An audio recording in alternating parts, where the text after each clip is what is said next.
Second-tier innovation is what drives a business forward. It's what we like to refer to as brand support intangibles.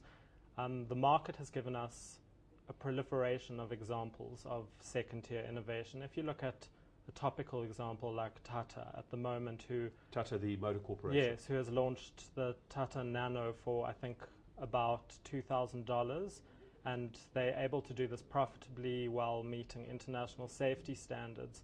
Now, that's just for the sake of the audience, what is the Tata Nano? It's a cheap car. Okay, all right. So we're talking about a very, very... Yes, that's set to come to South Africa. Okay. Actually, it's been in the news. It will retail for about 15,000 rand. Goodness gracious. And that's a perfect example of second-tier innovation. Tata has not reinvented the car. They've done nothing different.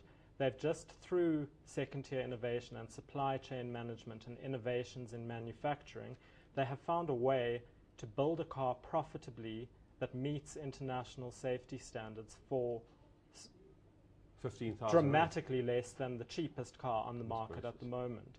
And that's a good example. Another example is China. China, just as a country, is a study in second-tier innovation.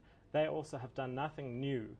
What enables them to get their products onto the shelves of the world is that they found a way to do it at a price that is irresistible through manufacturing innovations, supply chain management. So just to cut you short there for a minute, and so you're talking now about that way that has been found. Yes. That in itself those is innovations. New intellectual property, which that is goodwill. That is goodwill. That's what goodwill is. And you'd be able to value that and attach a value. We do it all the time. You'd be able to attach a value to that and protect it, protect the process that you've followed.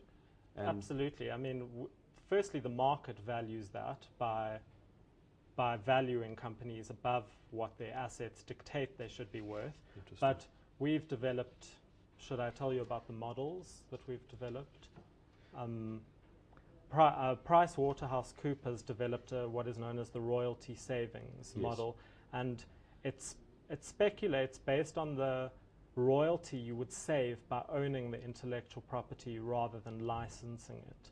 And that is, and then if you take that over the useful life of a product and get a net present value, that gives you a very market relevant indication of what that intellectual property is worth. And we test our models with scenario analyses and sensitivity analyses because it is partly subjective.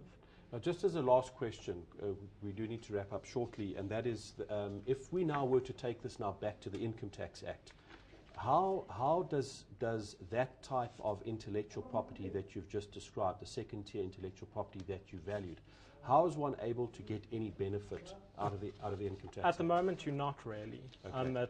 It's an oversight. Section 11E, which provides for technology acquisition, is sometimes you can squeeze it through there, but it's too limited. It doesn't contemplate the kind of innovation that we see in China and with Tata. And so specialized sections such as 11 Cap D will not really give you the gap that you're looking for from a tax point of view? No. Mark, thank you very, very much for that very insightful information. Those of you who would like to read more about this interview, please look out for the next edition of Tax Talk, which is available by telephoning 011 476 5048. Until next time, goodbye.